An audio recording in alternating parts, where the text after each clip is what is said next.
This is Marlon Wayans, and you're listening to 5105. This is Vibe Talks, exclusively on Vibe 105. Hey everybody, this is Giancarlo Aulino reporting for Vibe 105 with a Vibe Talk segment, and I'm happy to be joined by my guest today who's going to be talking about an exciting time here in the city of Toronto. He and his family have been creating classics and putting smiles on faces for decades. He is the great Marlon Wayans. How you doing, Marlon? Gang. I love your intro. Follow your intro. I was like, damn, that dude, he sounds like somebody. And Marlon, this is an exciting time. JustForLaughs Toronto, you're going to be headlining. You're going to be at Meridian Hall. Just as a comedian, all the hard work and dedication that has gone into this, what does it feel like to be serving as one of the headliners for a comedy festival? It feels good. I've always wanted to be a part of JustForLaughs. I remember I was a part of it when I was a kid.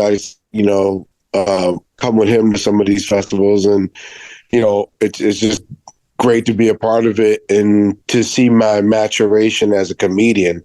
Like, wow, not just being a guy at the festival, but being a headliner. I'm working on my fourth special right now, so it feels good. I'm gonna make them laugh. And also, they're like September 30th at Meridian Hall. You're talking about just a special and coming around to these. Like, what's the writing process like? Because you're talking about now working on your fourth special. So, like, just what's day to day like for you?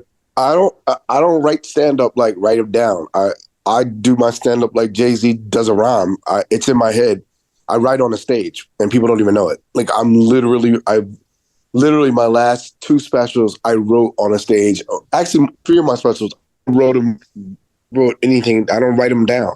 I don't write down the jokes. I just go up there, and the audience doesn't even understand that they're paying to watch me write. So I'm writing literally on a stage, and then I sequence it in my head. And I don't need as much time as the normal comedian to do a special. Like, sometimes a comedian needs like 4 years to write the material and take it on tour. And I know my next 3 or 4 specials. That's how much time I spend on the stage. And how have you adapted to just ever evolving culture? Social media also is a big one where they weigh in with their views, sometimes not so good against a comedian. So how have you just navigated around that and block the outside noise to make sure what you're doing is productive and working for yourself? We don't care. Like comedians, we don't care. We have haters every night. We deal with hecklers. Hecklers is a part of our business. So having a heckler on social media, we don't mind destroying them or ignoring them.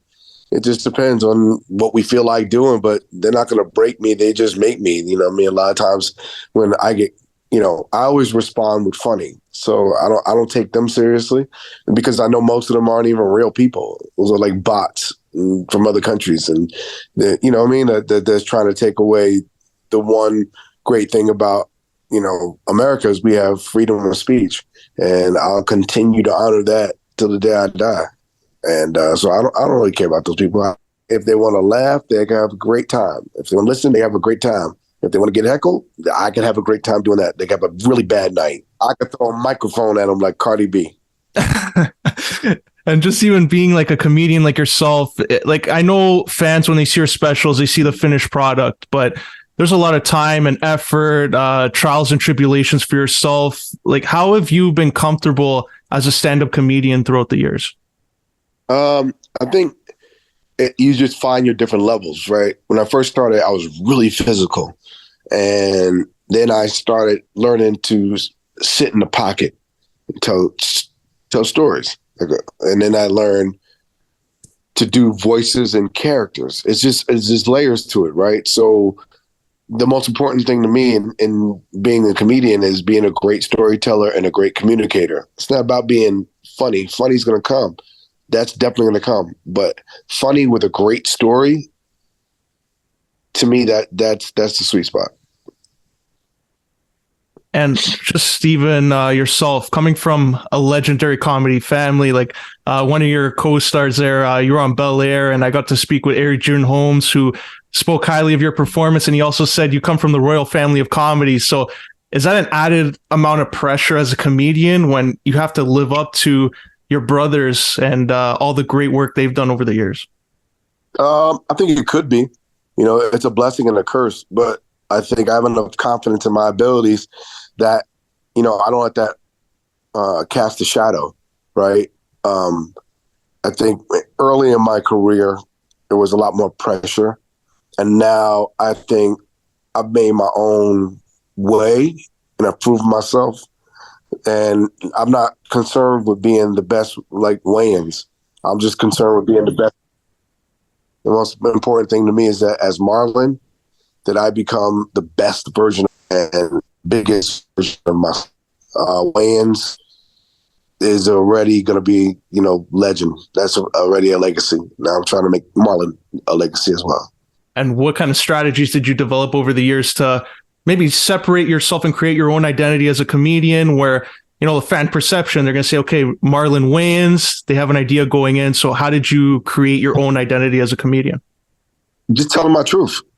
I remember when I was scared to do stand-up for a long time because as a comedian, you pull from your life stories. And I felt like I grew up in a household with 5 other comedians. So by the time I got to stage, they were already going to tell all those household jokes. But then I realized that even if I told the same joke, it would be told differently because it's my point of view. And once you talk your truth and you stick to your guns and you tell your stories, you don't have to worry about trying to be anybody else. And that goes for anybody in comedy. You go to a comedy store and 10 comedians could go up and talk about sex. But everybody has their own version of their own experience of sex. So, you know what I mean? It doesn't get tiring. And what you learn as an individual and as a comedian, you have your own point of view. And that's what I've learned to embrace. And when you're developing your comedy routine, your specials that come and follow that, what have you noticed? Like, do you structure it where you have a hook going into it or like that big finale? Like, how do you find what that big finale and that big final joke is going to be? I don't know. It just, over time, you keep working the material. And then for me, I find the story. Once I find the story, and then I know the through line, and then I know how to button it all together. You know what I mean? But I think I like to switch my setup. So sometimes I'll close my show with what I think is my weakest joke to see how strong that joke is. Or I'll try a different joke to close the show because I want to, if I can close on it, that means anywhere in my act where I put that joke, I have a closer. So I just want jokes that's so funny that the audience laughs long enough for me to go comfortably go get a sip of water. Is that something common you notice with comedians where they want to end with a joke that might not be perceived as the funniest one, or is every comedian different with that aspect? Every comedian is different. I don't know their process, and I don't want to study their process. I think it's important to create your own process as a comedian, especially in your individuality. Otherwise, you become a mimic of somebody else. And also, like, you're writing as well. So what was different for yourself writing now comedy specials and just your stand-up routine compared to like when you were writing like comedy for TV series like the Wayans brothers? Was that like something where it's similar or are there differences between the two? Very different, but they all kind of they're different. So the structure, learned to put a little bit of all of it in my stand-up, right? So I take the story of a movie, I perform it like a sitcom. Within the hour, I have 2 minutes of heart, right? 2 minutes of something to make you feel, make you think. Couple of moments of that. So I think for me, it's a combination of all that. But stand-up is one big monologue. And just even on that, Wayans brothers, like, it's still on TV once in a while. I get to catch the reruns. I see clips floating online. And just if you were to go back in time now and see that young Marlon Wayans that was coming up as an actor and a comedian, and you would to see the Marlon Wayans now that's going to be headlining comedy festivals, what advice would you give to your younger self? Get your ass on stage earlier. Don't wait till you're 38. You should. If I would have been doing stand-up since I was like 17, 18, I'd be a monster right now. But I feel like God writes your stories, and God, everything happens for a reason. I think that's why I'm so excited right now to be ahead of this festival, because I'm still growing, right? I'm 51, but I still feel like 17 because I'm still growing as an artist. And I honestly feel like when y'all see this show, everybody's gonna really enjoy. It's a beautiful, funny ass journey. So I'm looking forward to putting smiles on y'all faces. Looking forward to that. And just a couple final questions here, Marlon. I don't know if you saw this clip floating online, but your co-star on White Chicks, Terry Crews, was at a LA Rams game and reenacted that 1,000 mile scene. The crowd loved it. Like, what was like filming that scene with him and White Chicks? And did you think it would have a life of its own all these years later? We knew we were making something special. We never aimed to just make a movie. We always aimed to make a comedy classic. If you look back on any Wayans movies, you could pull them up right now, 30 years later. They're still as funny as when you first saw them. And we knew when we created that character for Terry in White Chicks, we knew how funny it was. That was a character that I used to actually do a lot. Is the black guy that loves the white girls, and I used to do that character all the time. And then when we was writing that character, Terry got some jewels, but he also brought a lot to it. And me and him got to work a lot together on that movie because he was chasing me.